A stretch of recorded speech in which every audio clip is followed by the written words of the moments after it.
नमस्कार. नमस्कार श्रोते हो, प्रेक्षक हो आणि वारकऱ्यांनो. ओंकार संस्कार केंद्रातर्फे आयोजित केलेल्या ऑनलाईन आषाढी वारीचा आज 18वा दिवस. मुक्ताईंबरोबर सुरू केली आहे. मुक्ताईंच्या पालखीबरोबर निघालोत आपण, त्यामुळे 22 दिवसाची वारी आहे आपली. आज 18व्या दिवसावर आलोत. थोडं ॲक्च्युअल वारीत काय झालं ते बघतोय, थोडे माझे अनुभव ऐकतोय, थोडे वारकरी काय करतायत हे संदेश भंडारेंच्या फोटोंमधनं बघतोय. त्यांनी काढलेल्या कुशल फोटोग्राफीचे आपण नेत्रसुख अनुभवतोय. काही संतांचे अभंग ऐकतोय. आपण अंतरंग वारी सुद्धा केली 5 दिवसाची.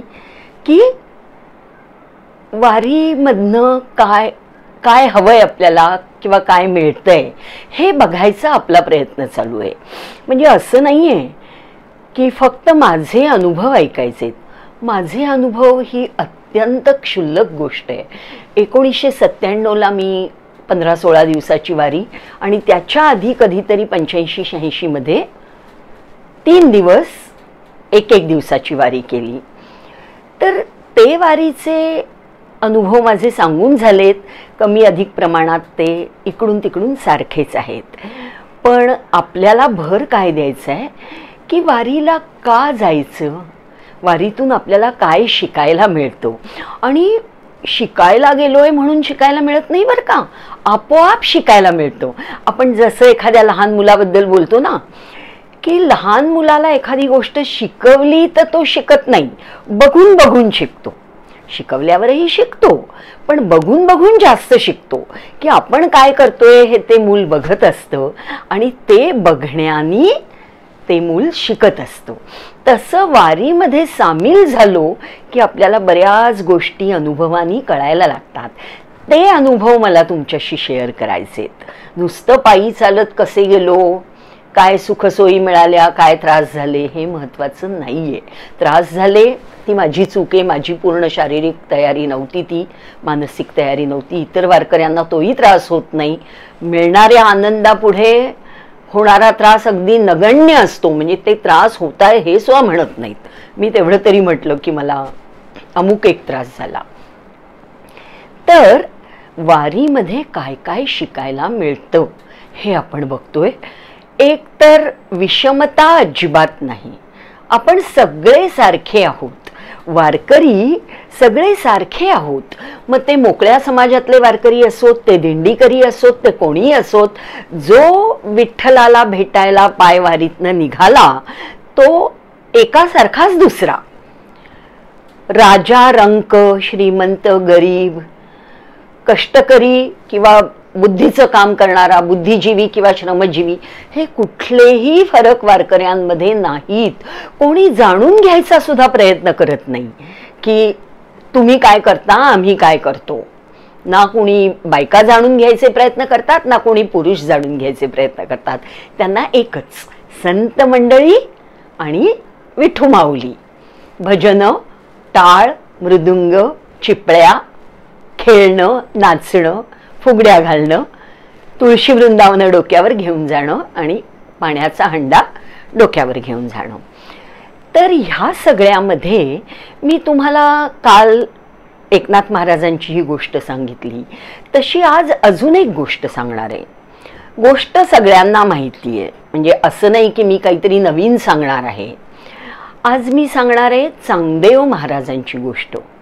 चांगदेव होते हे सगळ्यांना माहिती आहे.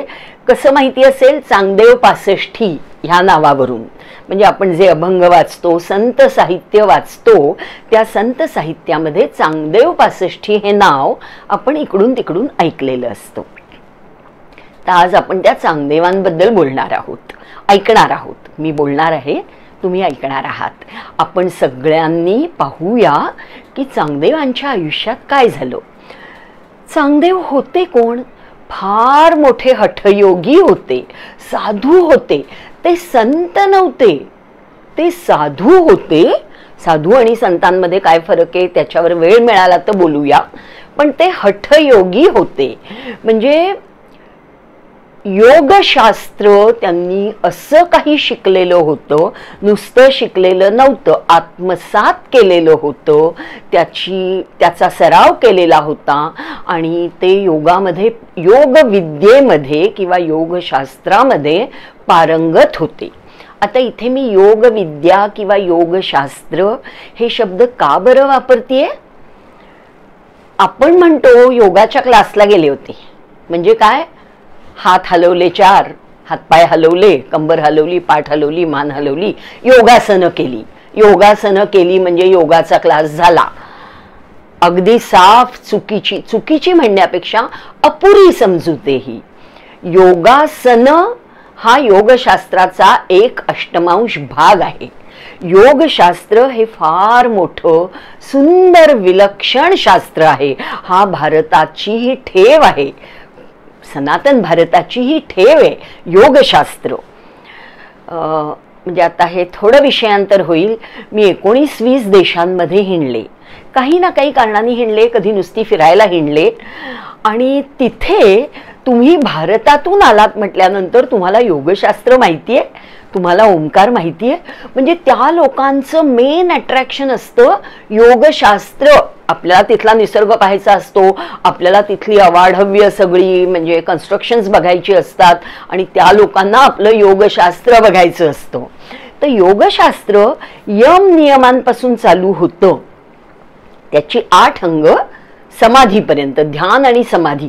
यम नियम ही पहिली 2 अंग, ध्यान आणि समाधी ही शेवटची 2 अंग, असा अष्टांग योग आहे.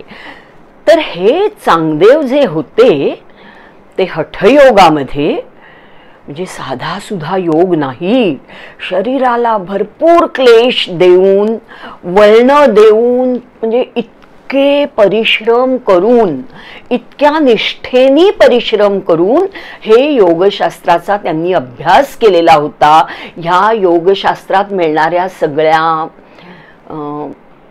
सिद्धी हस्तगत केलेल्या होत्या. योगशास्त्रात सिद्धी मिळतात. आता आपण ध्यान समाधीबद्दल बोललो तर ध्यान समाधीत तर आपल्याला माहीतच आहे की खूप सिद्धी मिळतात. ध्यानामध्ये काय होतं, समाधीत काय होतं, आजचा तो विषय नाहीये. पण चांगदेवांनी अनेक वेळेला समाधी अवस्थेपर्यंत जाऊन, म्हणजे समाधी घेणं वेगळं, समाधी लावणं वेगळं. ज्ञानेश्वर माऊलींनी संजीवन समाधी घेतली, समाधी घेतली ते वेगळं.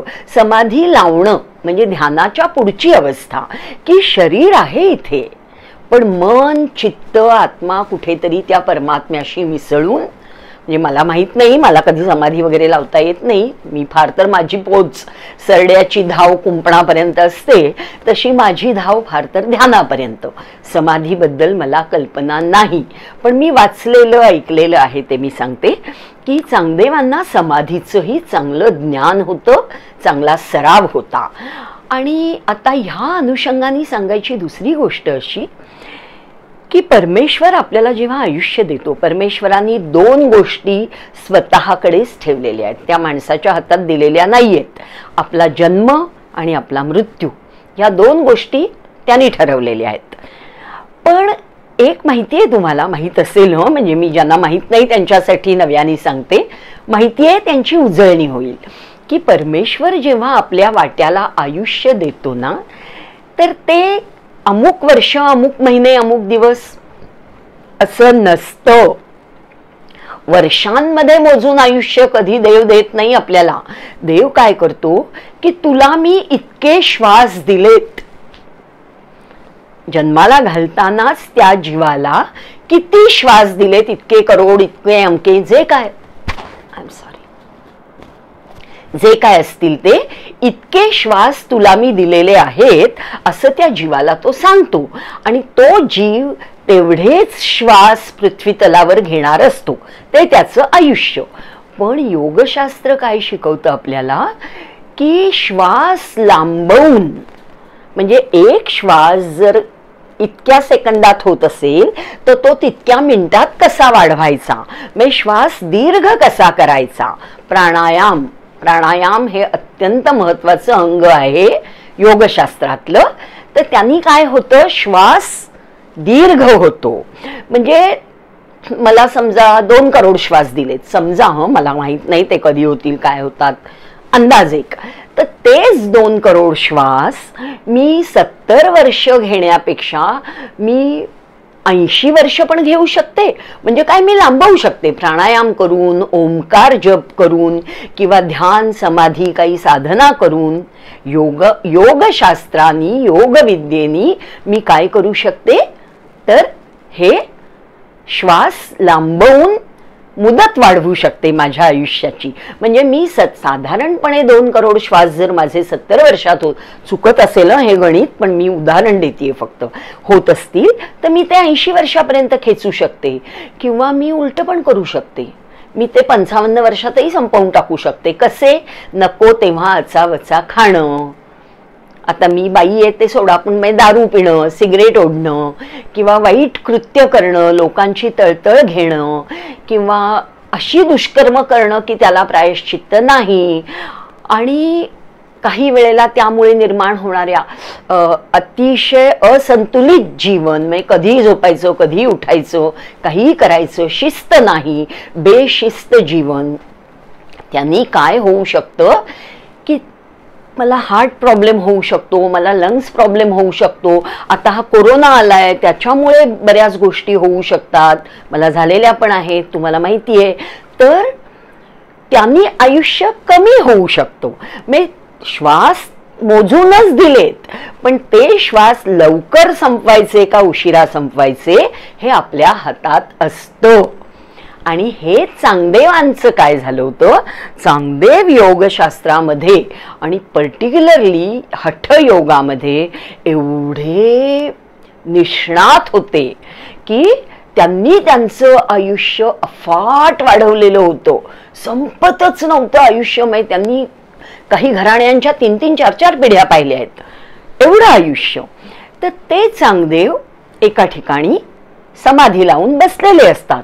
एक जख्ख म्हातारी तिथे बसलेली आहे, आणि हे आपले 4 जण ज्यांना समाजाने बहिष्कृत केलंय की तुमच्या आईवडिलांनी संन्यास घेतला, संन्यास घेऊन परत गृहस्थाश्रमात आले, म्हणून निवृत्ती, ज्ञानदेव, सोपान, मुक्ताबाई 4 जण हिंडत असतात. तर 4 जण हिंडत असताना तिथून जातात. तिथून जाताना त्यांना काय दिसतं की हे साधू महाराज शांतपणे बसलेले आहेत, चेहऱ्यावरची रेषा पण, समाधीमध्ये बसलेले आहेत, म्हणजे काही चेष्टा नाहीये. त्यांनाही माहित नाही बाहेर काय चाललंय, ते अंतरिक्षातच आहेत, ते 7व्या स्वर्गात आहेत, म्हणजे 3ऱ्या स्वर्गात नाही, एकदम सत्यलोकापर्यंत. आणि तिथून परत येण्याची कला पण त्यांना येते आहे, ते योगशास्त्रात पारंगत आहे. त्याला म्हणतात समाधी लावणं, घेणं नाही. समाधी लावली की समाधी अवस्थेतनं परत येता येतं. तर ते सगळं त्यांना ज्ञात आहे, त्यांना अवगत आहे. आणि पण दुसरी गोष्ट, साधू तर समोर छान दिसत आहेत, धीर गंभीर, एकदम तेजस्वी चेहरा, मोठे असे रुळणारे केस, पांढरे शुभ्र, खूप म्हातारे असतात ना ते, मिशा, दाढी, आणि ती म्हातारी, आणि आजूबाजूला प्रेतांचा खच. म्हणजे हे किती भयानक दृश्य आहे की प्रेतांचा खच पडलाय. ही 4 मुलं, निवृत्ती, ज्ञानदेव, सोपान, मुक्ताबाई, एकदम थबकतात. त्या म्हातारीला म्हणतात, आजी हे सगळं काय आहे, हे कोण आहेत? तर त्या सांगतात, हे चांगदेव महाराज आहेत, समाधी लावून बसलेत. ते म्हणतात, हो का, पण हे काय सगळं? तर ती सांगते, बाई हे सगळे मेलेले आहेत, ही प्रेत आहेत. माऊली म्हणतात, ज्ञानेश्वर माऊली, की होते आम्हाला दिसतंय प्रेत आहेत, पण यांचं दहन वगैरे करून, म्हणजे ही अशी का पडली आहे तिथे, यांचं पुढं काही का नाही झालं? तर ती म्हातारी म्हणते, नाही, ही सगळी चांगदेवांच्या अधीन आहेत. अधीन आहेत? प्रेत त्यांच्या अधीन आहेत म्हणजे काय? ते म्हणतात, ते समाधी घेतात, समाधी लावतात, त्यावेळेला ही प्रेत अशी निश्चित पडतात, प्राण नसतोच त्यांच्यात, ही कलेवर आहेत, प्रेत आहेत, निर्जीव. पण ज्या वेळेला ते समाधी अवस्थेतनं उठतात आणि हाक मारतात की अरे चला कामाला लागा, मग भराभर हे सगळे मुर्दे जिवंत होतात आणि साधू महाराज, चांगदेव महाराज जी जी कामं सांगतील ती करायला लागतात. म्हणजे थोडक्यात मी माझ्या थोड्या शिवराळ भाषेत बोलते, चांगदेव महाराज त्यांच्याकडून त्यांना राबवून घेतात, आपल्याला हवं असेल तसं. म्हणजे ते सगळे त्यांचे नोकर. पण कधी नोकर? चांगदेवांना हवे असतील तेव्हा. नको असतील तेव्हा त्यांनी मेल्यासारखं, म्हणजे मेलेलंच प्रेतासारखं पडायचं. म्हणजे प्रेत योनीला सुद्धा जिवंत करून त्यांच्याकडून कामं करून घेण्याची शक्ती चांगदेवांना प्राप्त झालेली आहे. म्हणजे ही केवढी मोठी सिद्धी आहे, ती म्हातारी कौतुकाने सांगत असते. आणि हे चौघं अवाक होतात, बोलत नाहीत काहीच. मुक्ताबाई म्हणते, ज्ञाना काय रे हे? ज्ञाना म्हणतो, तूच बघ, तूच बघ मुक्ताई, मुक्ते तूच बघ. मुक्ताई बघते. मुक्ताई काय चीज आहे? ती आदी शक्ती आहे, आदी माया आहे, तेजस्वी आहे. तिचं ज्ञान, तिला आतूनच असलेलं ज्ञान, तिचं काही चांगदेवांसारखी योगशास्त्रातली तिची एवढी मोठी पारंगतता वगैरे नाहीये. पण तिला म्हणजे काय आहे कोणीच सांगू शकत नाही, मी तरी नाही सांगू शकत. तर ती त्या सगळ्या प्रेतांकडे पाहते आपल्या संजीवन दृष्टीने. ती सगळी प्रेत एक एक करत जागी होतात. ती एकाकडे बघते, नखशिखांत त्याच्याकडे बघते, ते प्रेत उठून जागं होतं, सदेह वैकुंठाला जातो. दुसरं प्रेत उठून जागं होतं, सदेह वैकुंठाला जातो. तिघं भाऊ आपल्या लाडक्या धाकट्या बहिणीकडे बघत राहतात की मुक्ताई काय करतीये. काही नाही, ती सगळ्या त्या प्रेतांकडे बघते आणि त्या सगळ्या प्रेतात्म्यांना मुक्ती देऊन मोकळी होते. आणि जसं काही घडलंच नाहीये असं म्हणून चांगदेवांना, साधू महाराजांना नमस्कार करतात चौघं भावंड आणि पुढे निघून जातात. आलेले आहेत, चालतायत, पुढे निघून जातात, ॲज इफ काही घडलंच नाहीये. काही काळ जातो, चांगदेव जागे होतात समाधीतनं, म्हणजे समाधी अवस्थेतनं बाहेर येतात आणि टाळी वाजवतात की अरे कोण आहे रे तिकडे? फक्त म्हातारी. त्या म्हातारीला जगवलेलं असतं प्रेतांची राखण करायला. तर त्या म्हातारीला विचारतात, हे सगळे कुठे गेले? म्हातारी म्हणते, मलाच काही कळत नाहीये. ती 4 मुलं आली होती, 3 भावंड आणि 1 बहीण. परकरी मुलगी होती, म्हणजे काही फार मोठं नाही. आणि ती आली आणि काय एकमेकात बोलले माहित नाही. मला विचारलं, मी सांगितलं. तिने आपलं एकेकाकडे पाहिलं, एक जण गेले की दिसेनासेच झाले. चांगदेव हैराण की बाप रे, आपण आज इतके वर्ष यांना प्रेतयोनीत ठेवलंय आणि प्रेतयोनीत ठेवून सुद्धा हवं तेव्हा त्यांना उठवून आपण त्यांच्याकडनं कामं करून घेतो आणि आज हे सगळे कुठे गायब झाले आणि कोण ही मुलगी? आणि मग ते ध्यानाला बसतात. ध्यानामध्ये त्यांच्या लक्षात येतं की ही अशी 4 मुलं आहेत. मग आता काय करावं? जाप तर विचारलाच पाहिजे की का ही सगळी माझ्या ताब्यात होती, काय केलं तुम्ही, कुणाच्या परवानगीने केलं? कागद घेतात, लेखणी घेतात आणि मोठ्या विचारात पडतात, काय करावं. म्हणजे आधी जाब विचारायला निघालेले असतात, पण हातात कागद लेखणी घेतल्यानंतर त्यांना जाणवतं की आपल्यापेक्षा यांचं तप जास्त आहे, यांचं काय काय काय आहे ते, यांची शक्ती जास्त आहे. एवढीशी ती कोण मुक्ताई तिची. तर काय लिहायचं आपण ह्यांना? नमस्कार लिहायला पाहिजे. नमस्कार लिहायचा? एवढीशी पोरं ती, मी एवढ्या वयाचा माणूस, एवढा मोठा हठयोगी मी, आणि मी या मुलांना नमस्कार लिहू? नाही लिहिणार. मग ते म्हणतात आशीर्वाद दिला तर? म्हणतात आशीर्वाद? माझी लायकीच काय, ते माझा आशीर्वाद घेतील?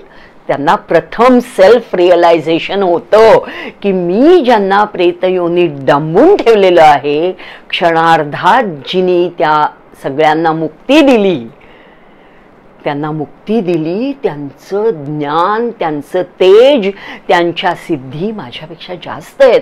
मी त्यांना कसा आशीर्वाद देऊ? आशीर्वाद द्यायला ते धजत नाहीत, नमस्कार करायला त्यांचा मीपणा आड येतो.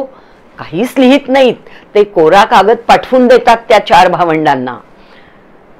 त्यांच्या हातात कागद पडतो, ज्ञानोबा मुक्ताईला देतात की मुक्ते हे बघ त्या साधू महाराजांचं तुला पत्र आलंय.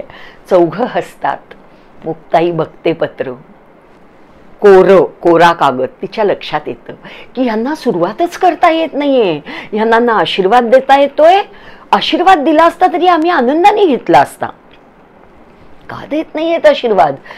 आणि यांना नमस्कारही करता येत नाहीये कारण यांचा मी पण आड येतोय. मग काय करावं. मग तिने त्या कोऱ्या पत्राचं उत्तर दिलेलं आहे. ते उत्तर आहे चांगदेव 65 श्लोक आहेत त्यात चांगदेवांना उद्देशून लिहिलेले. अतिशय सुंदर आहे. तितका बोध केलाय त्यात तिने. आजचा तो आपला विषय नाही, पण आपला आजचा विषय काय आहे की अहंकार. एक अहंकार माणसाच्या मनात असेल तर त्याचे 100 गुण झाकले जातात. चांगदेव हठयोगी, हठयोगातली 4 आसनं करायला आपल्याला जमणार नाहीत. मला तर नाहीच जमणार, पण आपल्याकडे योगाभ्यास करणारे खूप लोक असतील, ते सांगतील की हठयोग किती अवघड आहे. आपले निकम गुरुजी हठयोगी होते, क्वचित हठयोगी असतात. अजूनही निंबाळकर होते, सदाशिव निंबाळकर गुरुजी होते, बरेच जण अय्यंगार होते, पण हठयोग सोपा नाही. आणि चांगदेव महाराजांनी आपलं आयुष्य किती वेळेला यमदूतांना चांगदेवांनी परत पाठवलेलं आहे. कसं, अरे माझे इतके श्वास शिल्लक आहेत, तू कसा आला मला न्यायला. म्हणजे यमापर्यंत ज्यांचा अधिकार चालतो, यमावर सुद्धा असे चांगदेव. आणि केवळ अहंकारामुळे त्यांनी ही काय दुर्दशा. ही दुर्दशाच नाही का हो. जी माणसं मृत्यू पावली आहेत त्यांना प्रेतयोनीतच जखडून ठेवणं ह्याच्यासारखं दुष्कर्म काय. आणि कारण काय तर त्यांना नंतर आपल्या इच्छेप्रमाणे, आपल्या मनाप्रमाणे हवं तसं राबवून घेण्यासाठी. अरे तुम्ही 100 नोकर ठेवा, 100 शिष्य येतील तुमच्या मागे धावत हठयोग शिकायला, पण हे काय म्हणजे मला सिद्धी मिळाली आहे, मी काहीही करू शकतो. हा जो अहंकार आहे, अहंकार प्रत्येक ठिकाणी आड येतो. आणि वारीमध्ये सगळ्यात महत्त्वाची गोष्ट आपण ही शिकतो की, आणि आपण तर अंतरंग वारी केली, सोहम साधना शिकलो आपण, ज्यामध्ये श्वास घेताना परमेश्वराचं तेज आत येतंय, उच्छ्वास बाहेर सोडताना अहंकार बाहेर पडतोय. त्यामुळे अहंकार आत साठून राहण्याचा प्रश्नच येणार नाही. पण सोहम हा विषय आपण थोडा वेगळा ठेवला तरी वारीत गेल्यावर हा अनुभव येतो. कोणी लहान नसतो, कोणी मोठा नसतो, कोणी उच्च नसतो, कोणी नीच नसतो, कोणी उच्च शिक्षित नसतो, कोणी अडाणी नसतो, कोणी वैद्य नसतो, कोणी डॉक्टर नसतो, कोणी हमाल नसतो. सगळे वारकरी असतात. आनंदाच्या वारीला निघालेले, विठू माऊलीला भेटायला निघालेले, संतांना बरोबर घेऊन निघालेले हे आहेत. यांचा अहंकार पदोपदी, म्हणजे वारीत जेवढी पावलं हे चालतायत ना, तेवढ्या पावलाला ह्यांचा अहंकार पायदळीत उडवला जातो. आपण कुणाबरोबर चालतोय त्यांना माहीत नसतं, आपण कुणाच्या गळ्यात हात टाकतोय त्यांना माहीत नसतं. इतकं ऐक्य, एवढी समता, कुठे विषमतेला नाव थांग पत्ता नाही. अहंकार रहित अवस्थेमध्ये माणूस ज्ञानेश्वरांबरोबर किंवा तुकारामांबरोबर किंवा मुक्ताईबरोबर, निवृत्तीनाथां, ज्या कुणाची पालखी निघाली असेल त्यांच्याबरोबर निघून विठू माऊलीपर्यंत पोचतो. त्याचा अहंकार आपोआप गळून पडतो. कारण एवढ्या 20 दिवसात कुणाच्या हातचं केलेलं आपण जेवतोय, हे हायजेनिक आहे की नाही, कुणाकडचं पाणी आपण पितोय, कुठे आपण उघड्यावर सगळे प्रातर्विधी आणि स्नान उरकतोय, म्हणजे कशाची लाज नाही, कशाचा अहंकार नाही. ही जी अवस्था आहे ही वारीत जाऊन शिकायला मिळते. आणि हे मुक्ताईनी चांगदेवांसारख्या सिनियर माणसाला, वयोवृद्ध, किती वयोवृद्ध म्हणजे मला आत्ता आठवत नाहीये, कधीतरी बघून, म्हणजे तुम्ही वाचा किंवा मी वाचून सांगीन, ही कधीतरी ऐकलेली गोष्ट आहे, म्हणजे आत्ता माझ्यासमोर रेफरन्स नाही आहे, पण पिढ्यानपिढ्या जगलेल्या माणसाला मुक्ताई शिकवून जाते की नको, अहंकार नको, सिद्धी आहेत बाबा तुझ्याकडे. मुक्ताईनी सिद्धींचा वापर असा केलाय, चांगदेवांनी तसा केला होता.